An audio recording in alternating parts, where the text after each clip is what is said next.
এভাবে এটাকে কেটে নেব।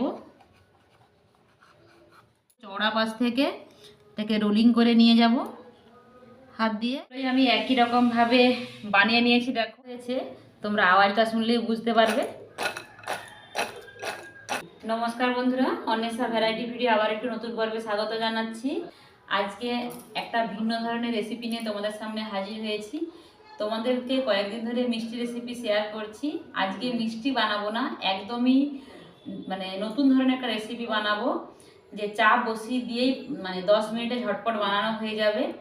তো চলো আমি এটা কীভাবে বানাচ্ছি সেটা তোমরা শুরু থেকে শেষ পর্যন্ত ভিডিওটা দেখো, স্কিপ না করে। আশা করছি ভিডিওটা খুবই ভালো লাগবে, আর ভালো লাগলে বলবো লাইক কমেন্ট শেয়ার করতে। আর নতুন বন্ধু যদি আমার আজকের পর্বে থেকে থাকো, বলবো আমার চ্যানেলটা সাবস্ক্রাইব করে প্লিজ আমার পাশে থেকো। আগামী দিনে তোমাদেরকে এরকম নিত্য নতুন রেসিপি তোমাদের কাছে শেয়ার করব। তো চলো তাহলে কীভাবে এই স্ন্যাক্স রেসিপিটা আমি বানাচ্ছি তোমরা দেখতে থাকো। এই স্ন্যাক্স রেসিপিটি বানানোর জন্য আমি 1 বাটি ময়দা নিয়েছি।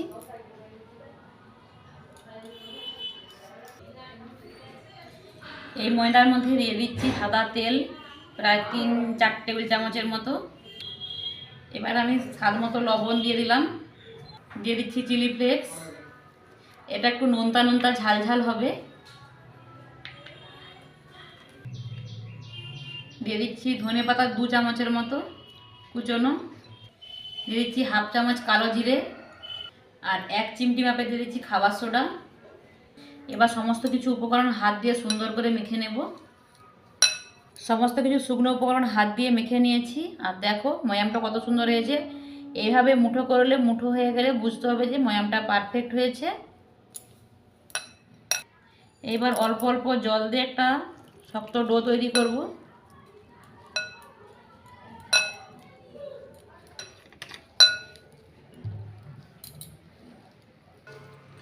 একটা সুন্দর শক্ত ডো তৈরি করেছি। আর দেখো ধনে পাতা চিলি ফ্লেক্স দেওয়ার জন্য কালারটা কত সুন্দর লাগছে। এটা এবার সেট হতে আমি কিছুক্ষণের জন্য ঢাকনা দিয়ে ঢেকে রেখে দেব। ঢাকনাটা আমি খুলে নিচ্ছি প্রায় 10 মিনিট পরে। আর ডোটা অনেকটাই সেট হয়ে গেছে, অনেকটাই নরম হয়ে গেছে। দেখো হাত দিয়ে আরেকটু এটাকে আমি দলে নেব। এবার এটাকে আমি রুটি যেরকম বানাই সেরকম লেচি বানিয়ে নেব।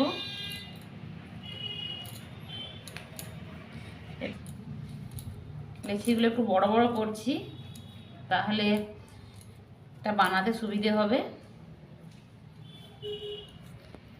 সবগুলোই হাত দিয়ে এভাবে সুন্দর করে গোল করে নিয়েছি। এবার আমি একটা নিয়ে নিলাম, অল্প পরিমাণে ময়দা দিয়ে দিলাম।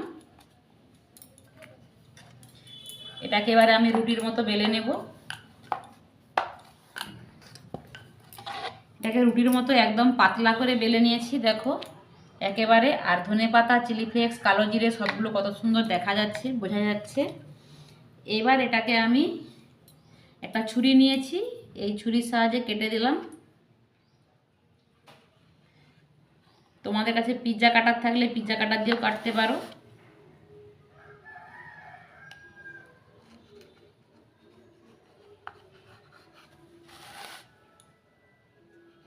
এইভাবে এটাকে কেটে নেব।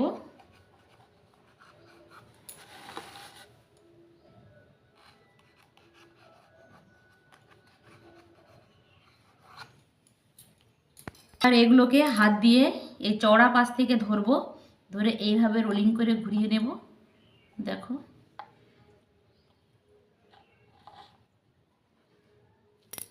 দেখো কত সহজেই হয়ে গেল।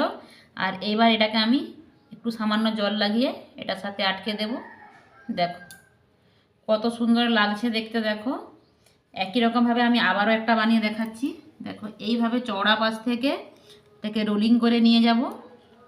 হাত দিয়ে নিয়ে যাওয়ার পর এই সরু মুখটাতে একটুখানি জল লাগিয়ে দিয়ে এইভাবে আটকে দেব। একই রকমভাবে আমি সবগুলোই বানাবো। দেখো কত সুন্দর ঝটপট বানানো হয়ে যাবে।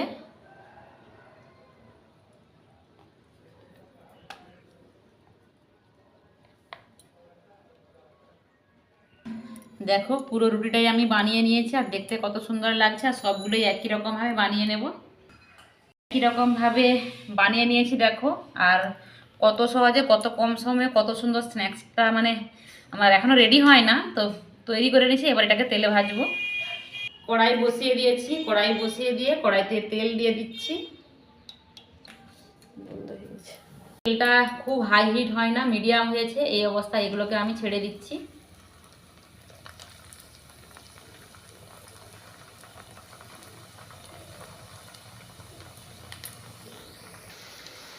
এবার একটু কড়াটাকে নাড়িয়ে দিচ্ছি যাতে গরম তেলটা সবের গায়ে লেগে যায়। আর কি সুন্দর ফুলে যাচ্ছে দেখো। একদম গ্যাসের ফ্লেম লো রেখে আর এই মানে স্ন্যাক্সটাকে খুব সুন্দর করে ধিমি আঁচে ভাজা করছি, কারণ ভেতরটা যেন সুন্দর হয়ে ভাজা হয়। এগুলো যেহেতু পেঁচানো আছে, ভেতরটায় ভাজা হতে সময় যাবে, তো তাই আমি অনেকক্ষণ সময় হাতে রেখে এগুলোকে ধীরে ধীরে মানে ভাজতেছি। আর কালারটাও দেখো চলে এসেছে, প্রায় হয়ে এসেছে। আর 1-2 মিনিট মতো রাখবো একবারে লো আঁচে। দেখো বন্ধুরা, আরও 2 মিনিট আমি ভেজে নিয়েছি আর কালারটা কত সুন্দর হয়ে গেছে। এটা বুঝে নিতে হবে এবার ভাজা হয়ে গেছে, কারণ লাল লাল হয়ে গেছে। এটাকে এবার আমি একটা ঝাঁঝরির সাহায্যে তুলে নিচ্ছি।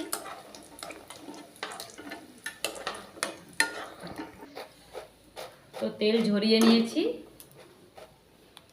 এবার আমি পাত্রে ঢেলে দিচ্ছি। আর আওয়াজটা কেমন দেখো ঢালার সময়। বাকি যেগুলো আছে সেগুলো ওই তেলে দিয়ে দিচ্ছি, আর একই রকমভাবে এগুলোকেও ভেজে নেব। আর বাকিগুলো আমার ভাজা হয়ে গেছে দেখো।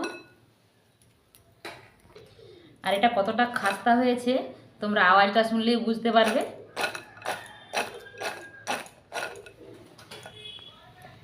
আর এই স্ন্যাক্সটা এটা খুবই মচমচাও হয়েছে, দেখো তোমাদেরকে ভেঙে দেখাচ্ছি। দেখো একদম খুব সুন্দর। আর এটা তোমরা স্টোর করেও মাস জুড়ে সংরক্ষণ করে রাখতে পারো, কেউ বাড়িতে এলে ঝটপট চায়ের সাথে মানে পরিবেশন করতে পারবে। আর এটা খেতে সত্যি ঝাল ঝাল নোনতা নোনতা, আর এই ধনে পাতার যে স্মেল একটা আসে খুবই ভালো লাগে। এই স্ন্যাক্সটা অবশ্যই তোমরা কিন্তু ট্রাই করো। দেখো আবার একটা ভেঙে দেখাচ্ছি কতটা খাস্তা হয়েছে আর ভেতর থেকে কতটা সুন্দর হয়েছে। এটা দেখতে যতটা সুন্দর, এটা খেতেও খুবই ভালো লাগে। তো আমার এই নোনতা নোনতা ঝাল ঝাল স্ন্যাক্স রেসিপিটা তোমাদের কাছে কেমন লাগলো অবশ্যই কমেন্ট বক্সে জানিও। আর একটা শেয়ার করে দিও প্লিজ বন্ধুদের মাঝে, যাতে তারাও বানিয়ে চায়ের সাথে পরিবেশন করতে পারে। তো চলো ভিডিওটা আজকে এখানেই শেষ করছি। সবাই ভালো থেকো, সুস্থ থেকো, দেখাবে পরবর্তী ভিডিওতে। টাটা।